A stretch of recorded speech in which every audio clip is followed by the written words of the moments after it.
kita sulit mengenali seseorang. Oleh karena itu saya belajar dari dosen saya. Waktu saya belajar di I3 di Batu, mungkin Bapak Ibu pernah dengar nama Bapak Robert Buker. Setiap kali dia masuk di kelas, dia selalu panggil satu persatu itu mahasiswanya. Bukan karena sekedar dia mau mengisi daftar hadir, tetapi dia ingin benar-benar mengenal satu persatu. Nah, Bapak Ibu, hari ini kita akan belajar tentang ibadah. Bukan hanya hari ini, sampai besok kita akan belajar tentang ibadah. Ibadah yang sesungguhnya itu seperti apa? Mari, silakan.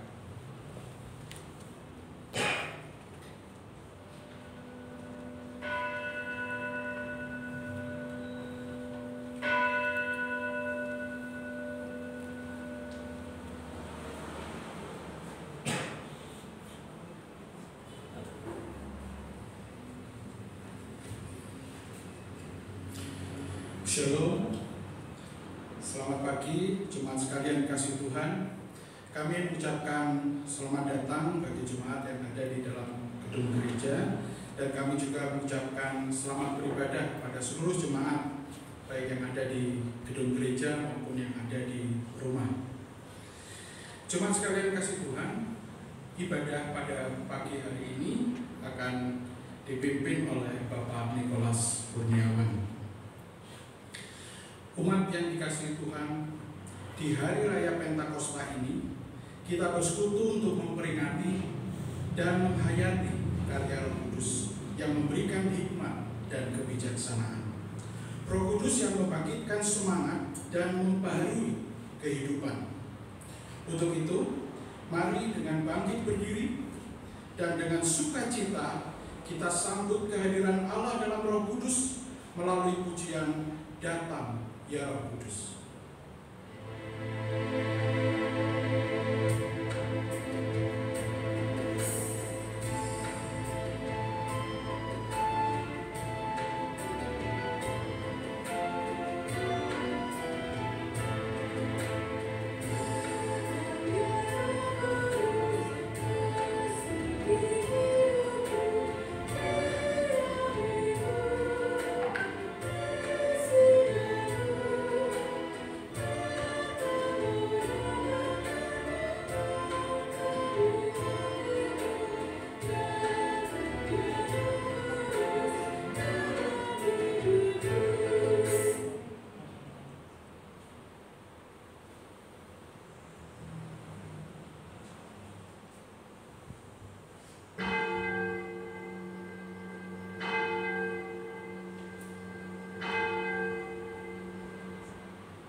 Dikasihi Tuhan, sungguh merupakan anugerah Tuhan kalau kita diberikan kesempatan untuk beribadah pada pagi hari ini.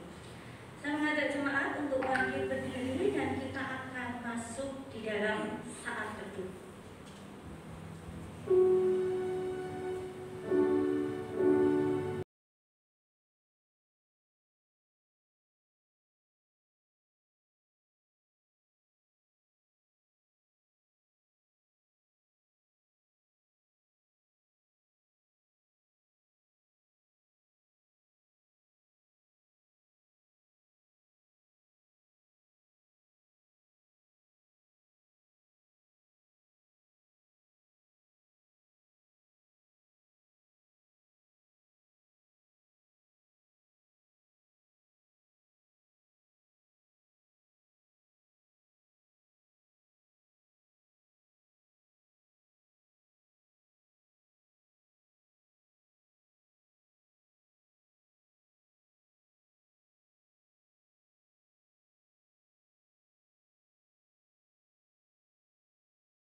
Ibadah pada pagi hari ini. Pertolongan kepada kita adalah di dalam nama Tuhan yang menciptakan langit dan bumi. Kasih karunia, rahmat dan damai sejahtera dari Allah Bapa, Allah Putra, dan Allah Roh Kudus menyertai kita sekalian. Jemaat yang dikasihi Tuhan, Rasul Yohanes menuliskan bahwa Allah adalah adalah kasih. Kita bersyukur bahwa Allah yang kita sembah sangat mengasihi kita. Allah yang berinisiatif mencari orang yang berdosa. Allah yang mendamaikan. Allah yang mengampuni orang berdosa. Jika kasih Allah coba untuk kita tuliskan, tidak akan ada yang mampu untuk menuliskan kasih-Nya yang besar. Mari kita menyembah Allah untuk kasih-Nya yang begitu tinggi, dalam, luas, dan lebar di dalam hidup kita. Kasih Allah, mari kita pujikan.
Bapak Ibu, kita baru saja melihat 3 model ibadah.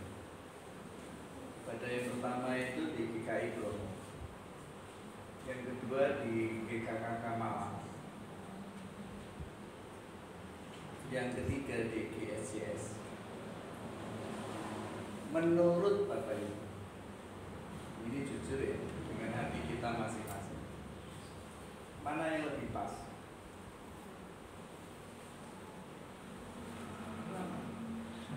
Dua, bukan karena sama-sama Kalam Kudus ini.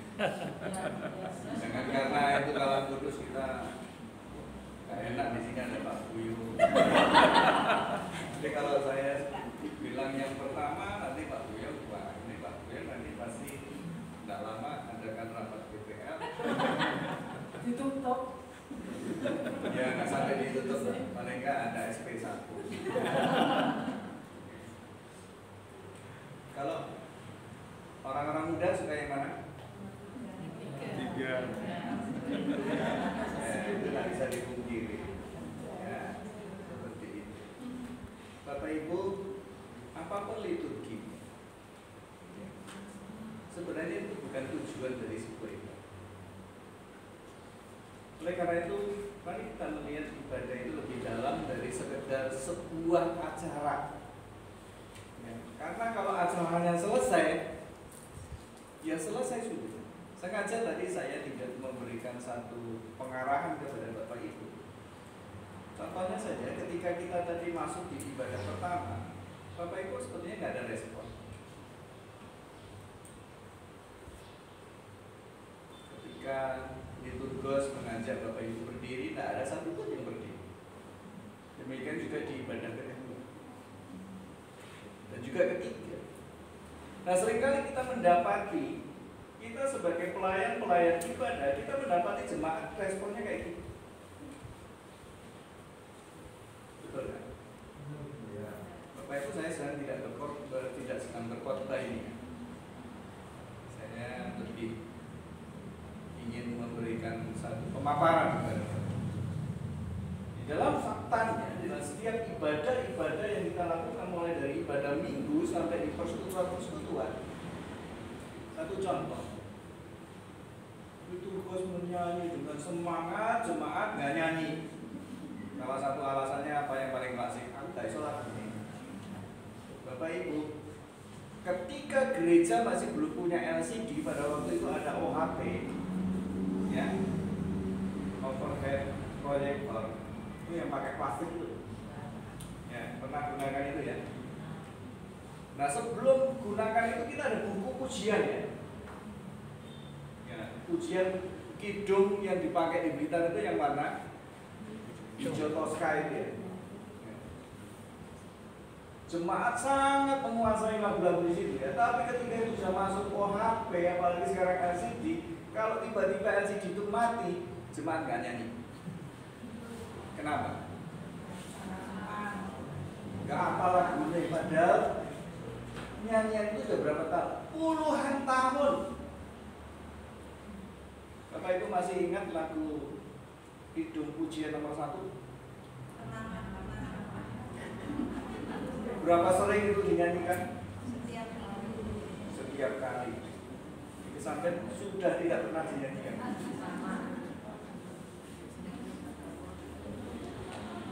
Nah, kadang-kadang kita sebagai seorang liturgos, sebagai pelayan ibadah, kita pun juga hanya menyenangi lagu-lagu yang kita senangi, bukan yang bisa.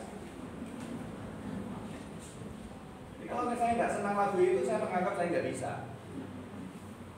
Demikian juga pemusik, ya kan?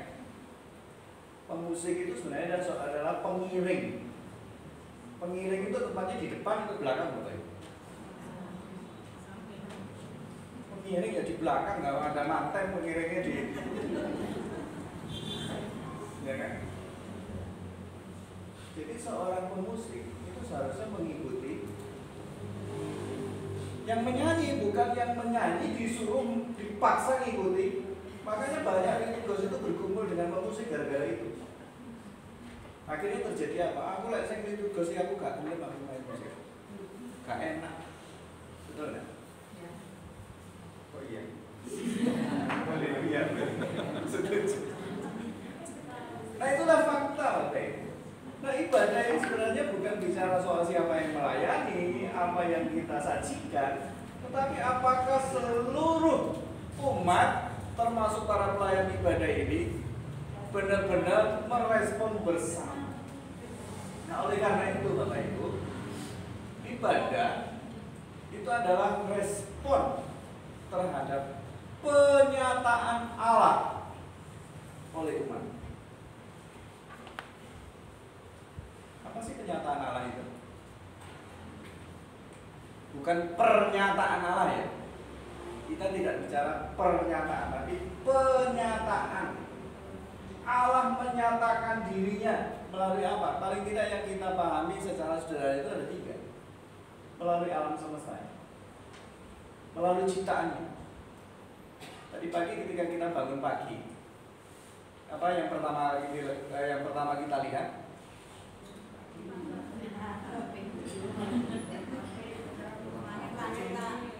Langit-langit. Ketika setelah itu kita doa ya. Yang rohani bilang doa ya. Kamu tidur, enggak terus mandi ya. berdoa gitu ya. Jadi berdoa, datang sama Tuhan sama korek.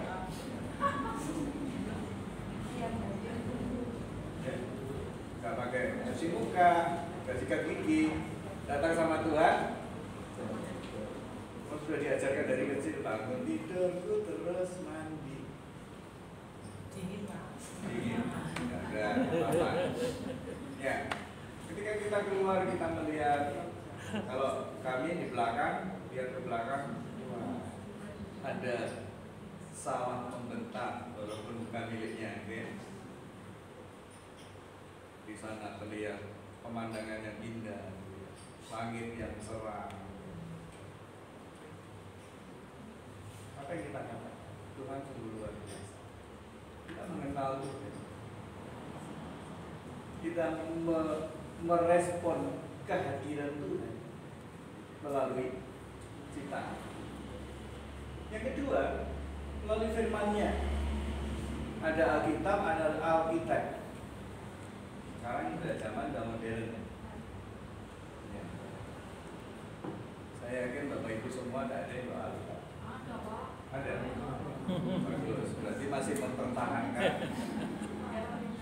mempertahankan Alkitabiahnya. Ya. Alkitab Akbar. Berarti kan Alkitab yang ada di HP juga itu kan lebih praktis ya. Tapi seberapa banyak kita meluangkan waktu membaca dibanding kita membaca medsos. Melalui firman, nggak perlu kita menunggu Tuhan berbicara. Tuhan berbicaralah kepadaku. Tuhan kayaknya Tuhan tidak pernah dengar doaku. Tuhan tidak pernah berbicara. Tapi firman Tuhan Alkitab sudah ada. Kita masih nanya. Dan yang ketiga, pernyataan Allah yang sangat-sangat nyata itu adalah di dalam diri Tuhan Yesus.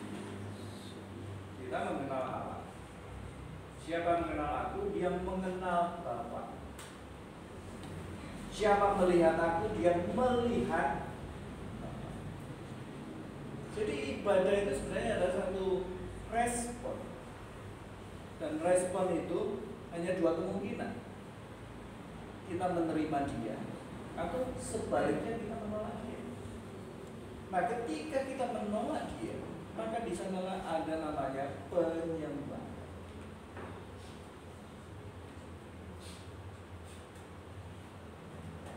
Lagu yang kita nyanyikan sebelum sesi ini tadi apa judulnya? Judulnya kadang kita lupa judulnya. Kita hanya mengingat kalimat awalnya ya. Saat bangun, itu loh judul yang ada, judulnya masuk dan kita sudah dimarahin sama cipta lagu. Coba Bapak Ibu kita nyanyikan baris pertama lagu ini, Saat Ku Menyembah, tanpa musik. 2, 3. Saat ku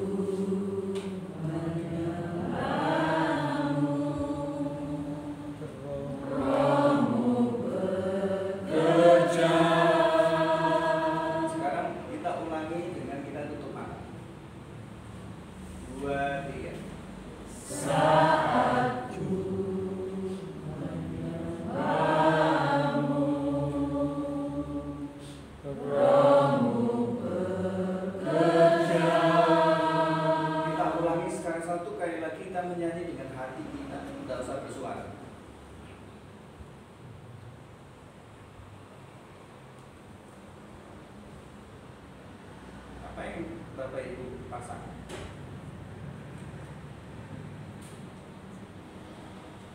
Ada perbedaan dengan ketika kita buka mata, tutup mata dan menyanyi dalam hati.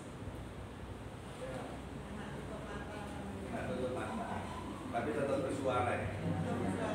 Kalau dalam hati nanti tiba-tiba ngantuk, berasa tidur gitu. Ya.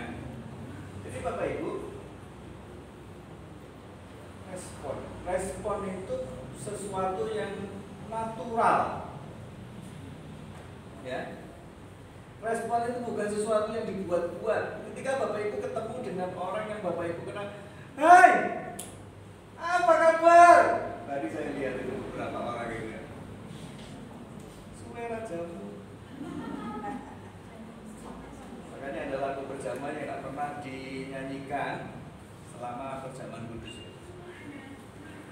Karena itu lagu berjamaah. Suwe orang jamu. Ya Mas ya. Itu lagu berjamaah. Tapi itu tidak rohani ya, makanya nggak dinyanyikan.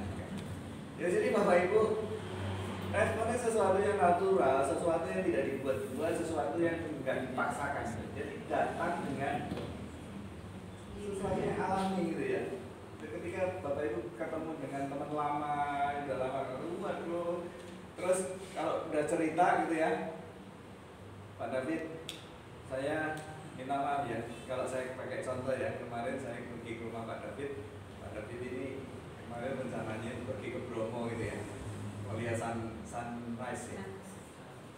Matahari terbit itu sunrise ya. Ya. Kalau sunset matahari terbenam. Kalau sunlight itu urusannya yang gitu. Nanti selesai acara ibu bagian sunlight. Ini ya. Jadi Bapak Ibu kemarin Pak David itu hari Rabu ya. Hari Rabu pagi berangkat ke Bromo. Rencananya itu mau lihat sunrise. Tapi ternyata kemarin saya tanya dulu Pak, kok siang-siang sudah sampai di sini? Saya berpikir Pak David itu masih sampai sini malam, karena pagi masih di Bromo, turun itu masih sudah masih siang, sampai sini sore lah. Jadi Pak, loh, kenapa? Teman-teman ngajak turun aja, kalau lihat sunrise bisa ke Sanur aja kan? Karena sunrise-nya Pantai Sanur dengan Bromo itu beda, ya kan? Padahal Pak David sudah merasa, aduh ini pengalaman pertama tuh ke Bromo lihat sunrise. Tapi ya karena banyak teman-teman alumni gitu ya, Pak David senang gitu ya. Akhirnya sunrise-nya diabaikan. Terus gimana Pak? Apa? Kami senang, yang penting ketemu dengan teman-teman. Sampai jam 10 malam itu nggak tidur. Teman ngajak jalan sana-sana ngobrol gitu ya, menyenangkan. Bapak Ibu, bukankah ketika kita ketemu dengan seseorang yang kita kenal apalagi akrab itu menyenangkan? Bahkan kita nggak mau break sama sekali gitu ya. Nggak mau lewatkan, aja kita pengen terus cerita. Bapak Ibu bayangkan ketika kita ketemu Tuhan, apakah kita juga seperti Tuhan Allah yang menciptakan seluruh asal alam semesta dan menciptakan kita dengan setiap detailnya tubuh kita. Apakah ada kerinduan yang sama? Apakah kita merespon dengan cara yang sama? Jadi ibadah itu sebenarnya sesuatu yang natural, bukan sekedar suatu persiapan gitu ya. Ya memang kalau kita memimpin melayani satu ibadah memang kita persiapkan, tetapi harus lebih dari itu. Dan setiap orang yang ikut ibadah ini juga harus mempersiapkan diri. Persiapannya apa? Itu responnya terhadap Tuhan itu seperti apa. Jadi kalau ini ada sesuatu yang natural, tidak dibuat-buat, tidak dipaksakan, maka orang akan datang beribadah itu dengan suka.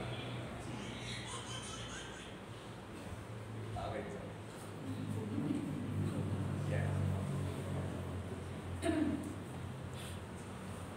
Mari kita lihat Yosua 24 ayat 14.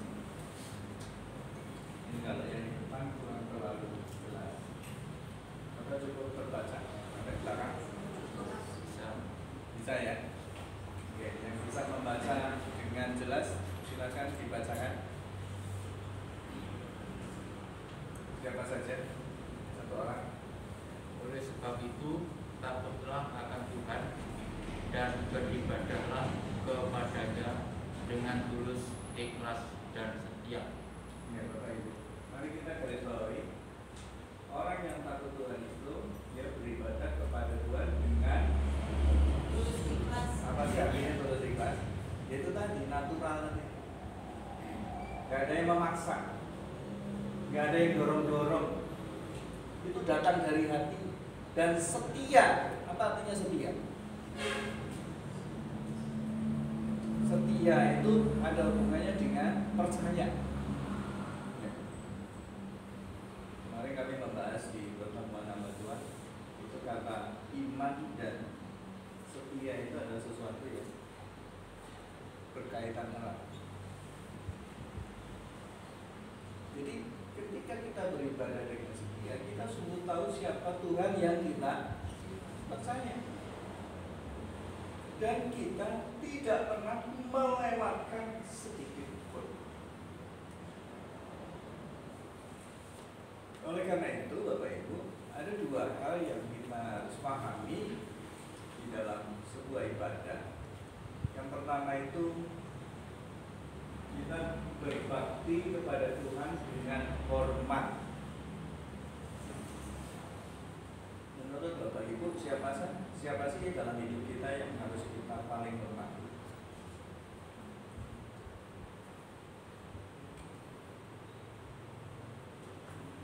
Selain Tuhan,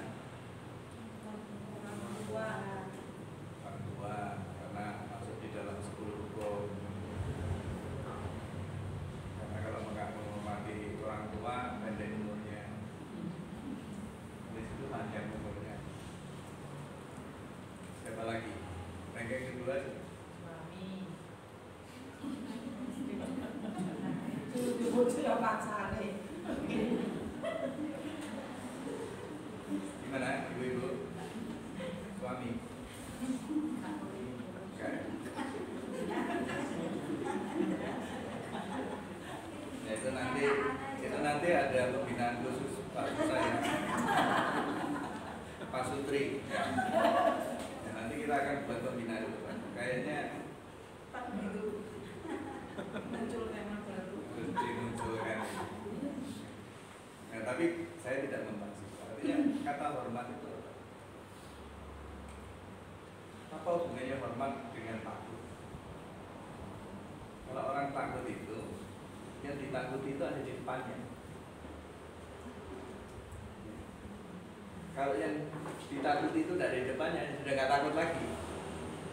Tapi kalau hormat, walaupun orang itu tidak ada di depannya, itu tetap ada rasa. Artinya ada satu penghargaan yang luar biasa. Dan itu nilainya itu tidak terukur. Yang kedua, mengasihi itu. Bapak Ibu pasti sudah hafal ya hukum ini ya. Bunyinya apa? Kasihilah Tuhan Allahmu dengan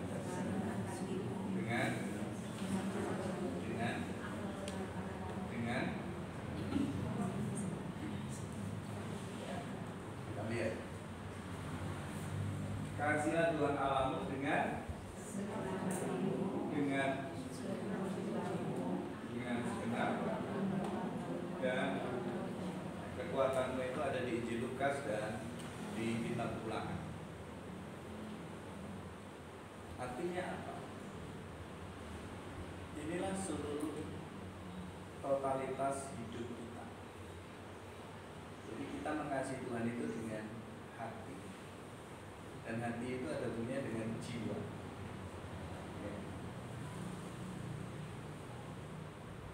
Sekarang kita katakan jiwaku merindukanmu. Ekspresinya gimana? Yang kita pegang apa? Jiwaku merindukanmu. Pasti kita katakan gini ya. Jiwaku merindukanmu. Kenapa kok pegang gini? Memangnya hati di sini? Kan hati di sini. Hati itu kan level.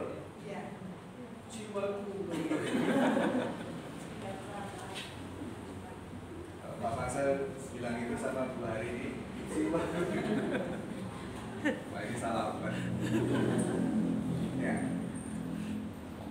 jiwaku merindukanmu. Kenapa? Dalam bahasa Inggris itu hati itu diterjemahkan heart. Heart itu adalah jantung. Makanya ada kata jantung hati.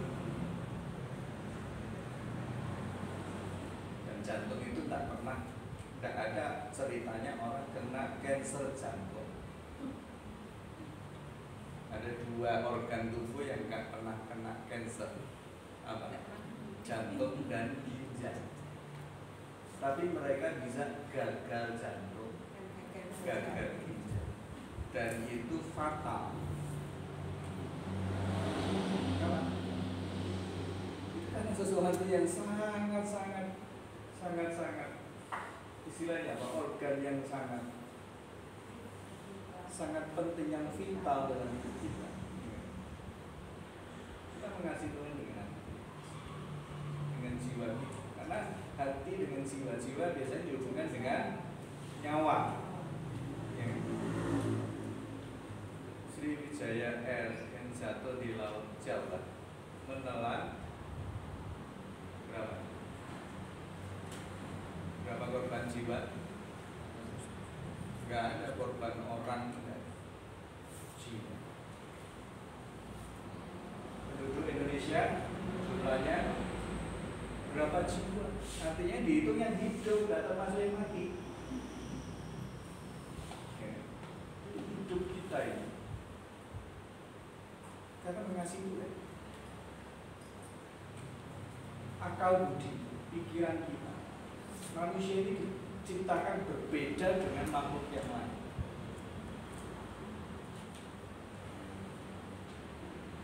Ya. Ada ayam babon, ada ayam jago, tapi nggak ada jago yang jagoan. Jago ya jago, nggak usah ditambahin jagoan. Tapi ada pria, ada laki-laki,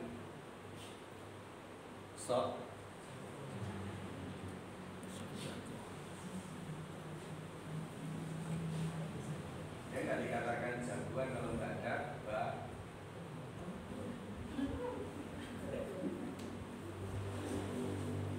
jadi jangan mentang-mentang jagoan. Nah, tadi lagi Bapak Ibu, kita diciptakan dengan akal budi, kita punya kehendak, punya pikiran. Berbeda dengan hewan. Makanya hewan itu dia bisa kawin dengan siapa saja, entah itu bapaknya, kakeknya, buyutnya. Dia tidak bisa membedakan. Yang dia tahu ini jantan, ini betina.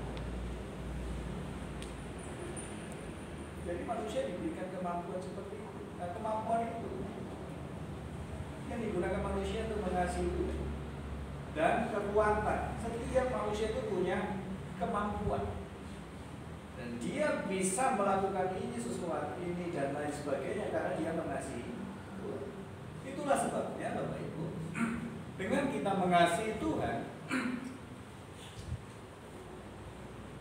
itu membentuk karakter kita. Jadi kalau kita mau karakter kita ini dibentuk, sangat sederhana. Kasihilah Tuhan dengan segenap hatimu, dengan segenap jiwamu, dengan segenap akal budimu, dengan segenap kekuatan.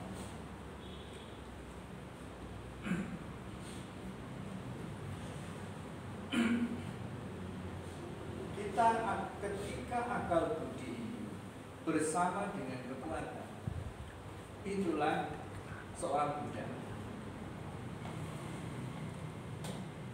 Jadi Buddha hanya menggunakan akal budinya, pikirannya, dan ototnya. Ketika seorang menggunakan kekuatan dan hatinya, dia itu tidak punya karakter. Dan ketika orang menggunakan hati dan akal budinya, dia menjadi lemah. bisa gitu ya? Karena dia tidak menggunakan kemampuannya, tidak ada kekuatannya. Oleh karena itu, kalau mau diringkaskan tadi itu ya, itu ada 3. Mengasihi Tuhan dengan hati, dengan akal budi, dengan kekuatan. Dan ketika kita menggunakan itu semua, kita menyerahkan itu secara total kepada Tuhan, maka kita akan mendapatkan karakter yang sesungguhnya, itu karakter Kristus.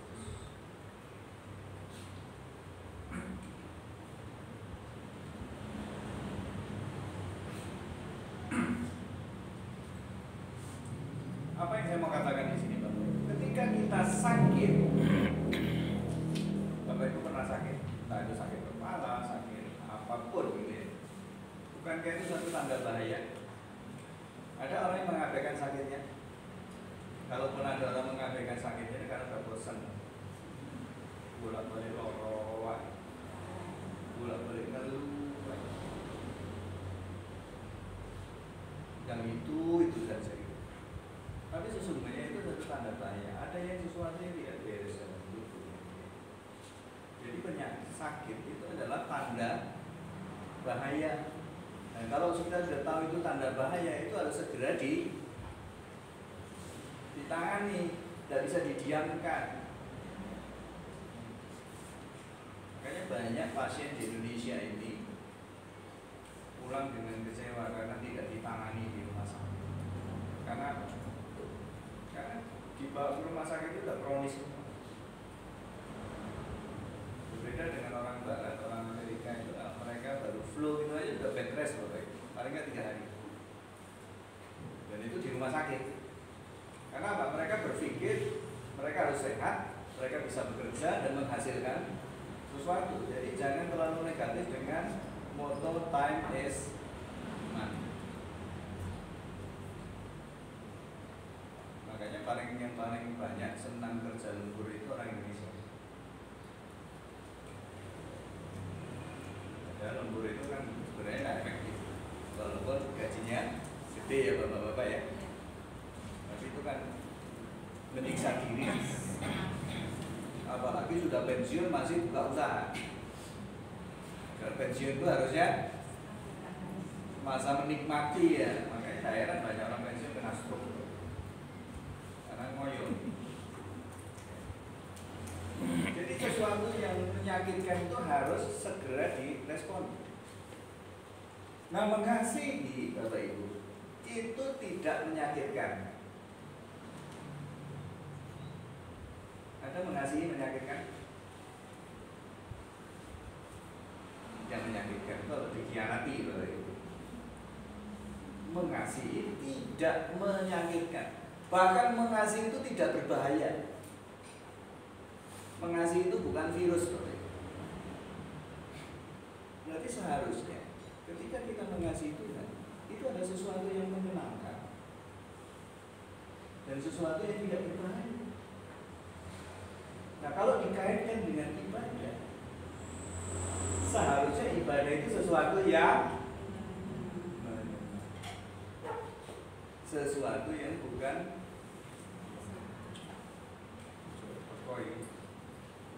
Baik, gak bener nih.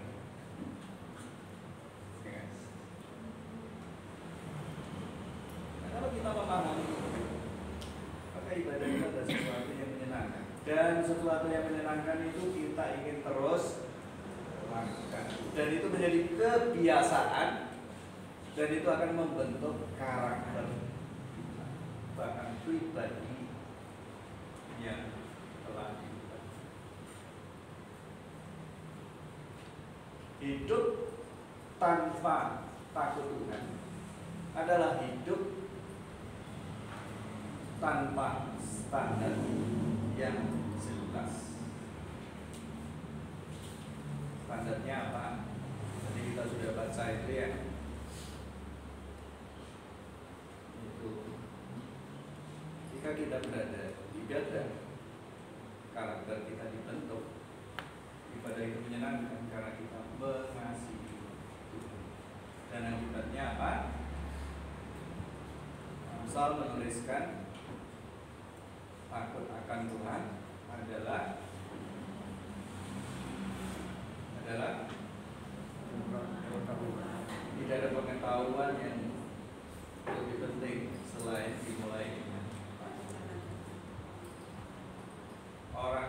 takut Tuhan, otaknya ini juga ikut takut Tuhan. Segala pemikirannya itu didasarkan akan takut Tuhan. Tetapi orang pintar belum tentu takut. Makanya orang pintar bisa bodohin temennya, kadalin temannya, menipu temannya, bahkan mengambil yang bukan. Karena tidak takut.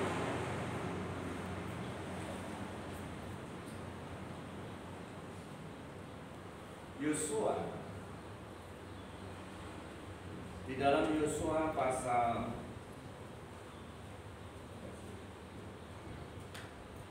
24 dan 15, mari kita baca. Kaum wanita, Tetapi aku dan seisi rumahku, kami akan beribadah kepada Tuhan. nah itu dikatakan Yosua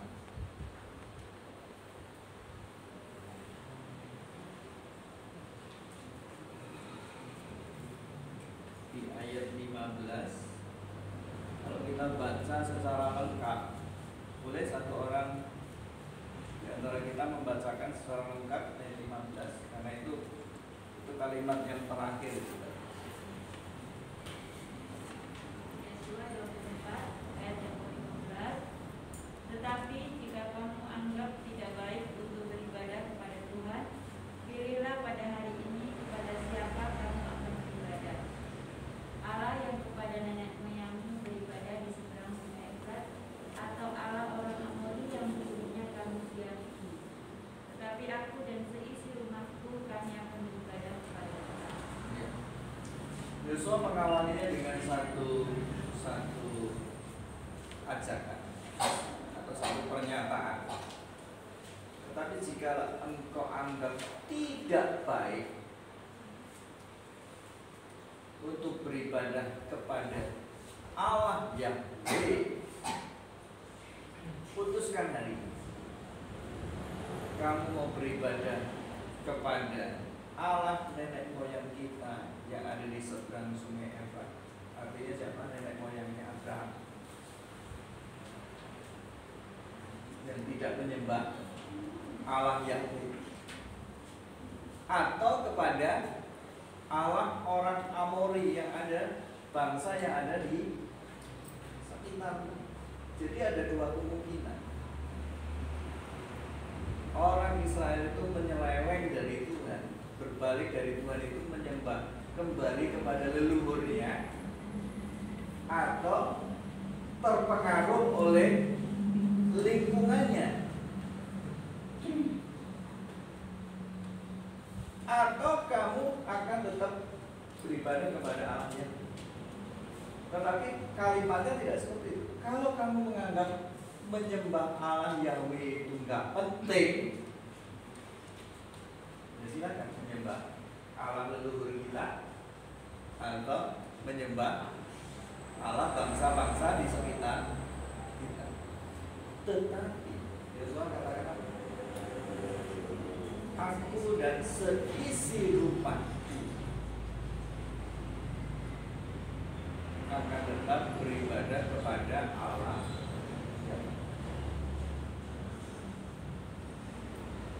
Yosua berkomitmen. Dimulai dari mana? Dari rumah, dari keluarga. Jadi sebenarnya Bapak Ibu, kalau kita ingin membangun suatu ibadah yang sesungguhnya, bangunlah itu dari keluarga.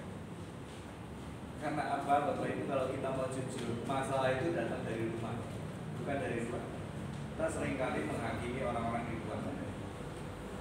Gara-gara bergaul dengan orang, Bapak Ibu, bukan gara-gara mereka. Gara-garanya itu dari rumah. Kalau di rumah ini tidak ada persekutuan, tidak ada kedamaian, maka orang mencarinya di luar. Yang dianggap di sana dia menemukan jawaban. jujur, apakah kita menemukan jawaban itu?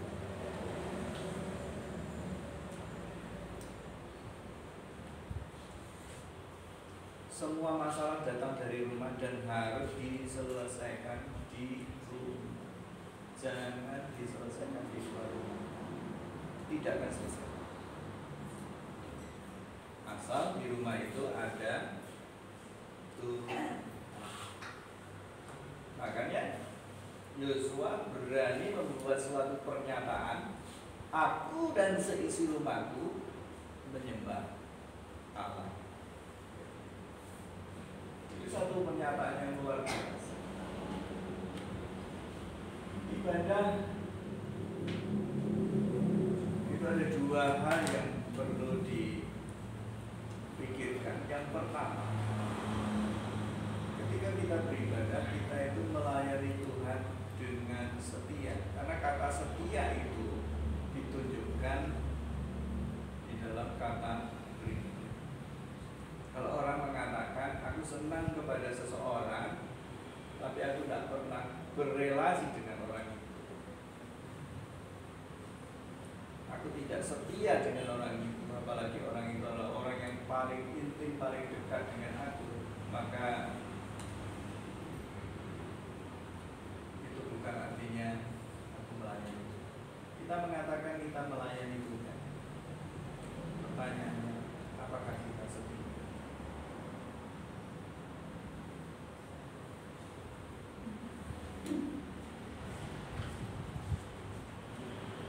Yang kedua, ini perintah yang berapa ya? Dari 10 perintah. Jangan ada padamu Allah lain di hadapanku, di perintah berapa? Ya kalau nggak pertama, kedua, ketiga enggak.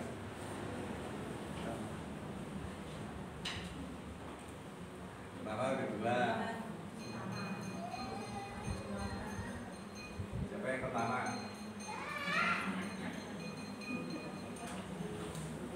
Coba dibaca aja. Keluaran 20 ayat 3 di Alkitab kita.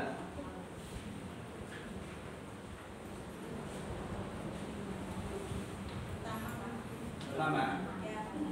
Yakin? Yakin. Ya.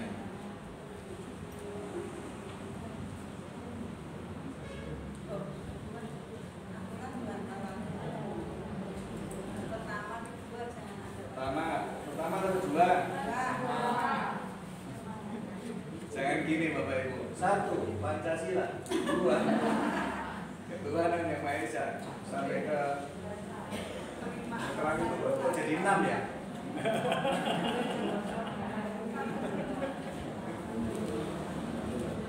Pancasilanya nomor 1. Ya, yang ayat 2 itu bukan hukum pertama. Itu satu pernyataan. Akulah Tuhan Allahmu yang membawa engkau keluar dari tanah Mesir, dari tempat perbudakan. Jadi sebelum Tuhan itu memberikan hukumnya, perintahnya, Tuhan itu membuat satu pernyataan supaya mereka tahu bahwa yang membuat hukum ini bukan manusia, tapi Allah yang telah melepaskan engkau dari perbudakan. Artinya apa? Ketika seorang itu sudah diselamatkan, sebagai rasa syukur terima kasihnya itu adalah dia melakukan perintah Tuhan. Dan itulah buktinya orang mengasihi Tuhan, orang yang setia. Dan di hukum yang pertama dikatakan, jangan ada padamu Allah. Karena dikatakan di ayat-ayat sesudahnya itu apa? Allah kita ini adalah Allah yang cemburu. Makanya Allah bisa jealous. Saking cemburunya itu sampai di zaman Nuh, bumi ini dibinasakan kecuali 8 orang. Siapa yang diselamatkan? Nuh,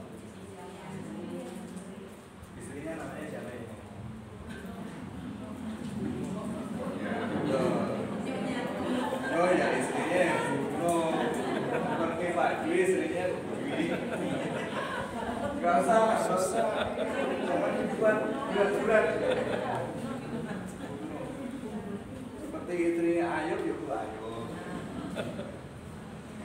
Ya jadi Bapak Ibu, ini bukan soal sekedar saya berpaling kepada siapa, tetapi ini adalah kata yang dipakai di dalam perjanjian lama. Kata jangan itu bukan sesuatu yang anjuran, tapi itu diterjemahkan kata tidak. Jangan sekali-kali tidak, dan tidak mungkin. Ini larangan yang tidak boleh dilanggar.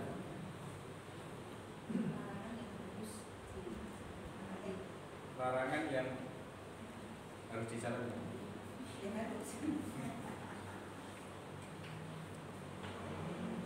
Melakukan perintahnya dan menjauhi larangannya.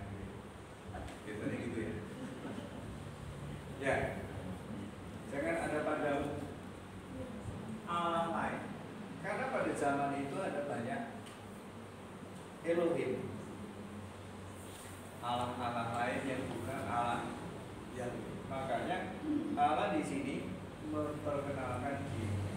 Seperti ketika Allah itu memperkenalkan kepada Musa, ketika aku harus kembali ke Mesir, aku harus ngomong apa? Siapa yang nyuruh aku? YHWH, Yehova, Yahweh. Diterjemahkan dalam Alkitab bahasa Indonesia, Tuhan Guru Besar semua.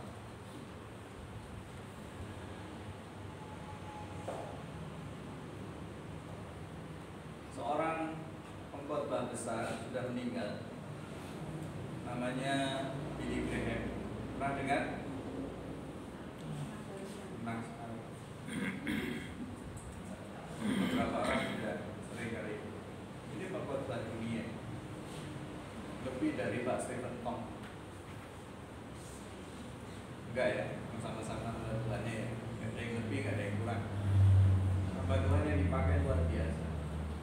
Dia mengatakan ketika kekayaan hilang, dia katakan apa?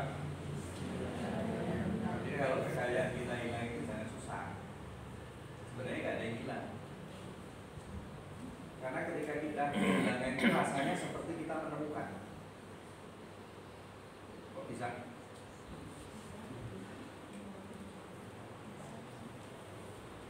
Kalau kita kehilangan sesuatu kan kita ini heboh ya.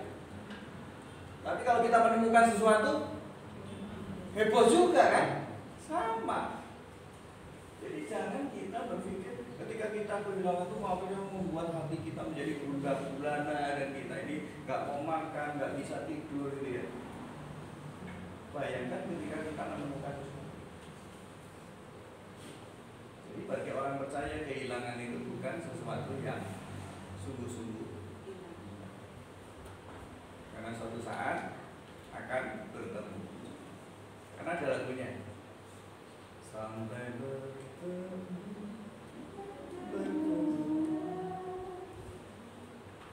Kerinduan kita ketemu sama siapa? Masa sama Tuhan. Ya kekasih-kekasih kita yang sudah mendahului kita. Minta maaf kalau ada yang sudah kekasih yang mendahului. Tapi itulah satu-satunya kerinduan kita seperti itu. Jadi sebenarnya tidak ada, apalagi kekayaan gitu ya. Karena apa? Karena semua datangnya dari Tuhan. Seperti yang Ayub katakan, Tuhan yang memberi, Tuhan juga yang ada ini. Ketika kesehatan hilang, apa dikatakan Billy Graham? Sesuatu hilang. Jadi bukan semuanya hilang ya. Hanya sesuatu saja. Bahkan mungkin sebagian kecil saja yang hilang, gitu ya. Ketika Bapak Ibu sakit, yang terganggu kan hanya sebagian kecil. Yang lainnya kan normal-normal saja, sukacita saja. Tetapi ketika karakter yang dibentuk dari mengasihi Tuhan, ketika kasih kepada Tuhan itu hilang, maka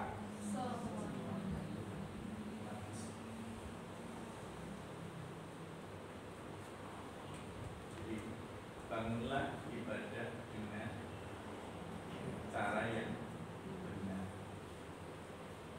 Mulai dengan dasar merespon pernyataan Tuhan.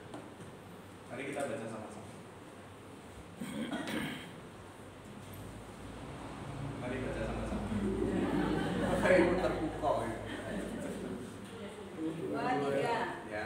Ibadah kepada Allah tidak terbatas secara buang ibadah. Ibadah sejati kepada Allah justru terjadi dalam hidup keseharian kita, dalam perjumpaan dengan sesama manusia dan penciptaan. Ibadah hari ini luar biasa. Puji-pujiannya, firman-Nya,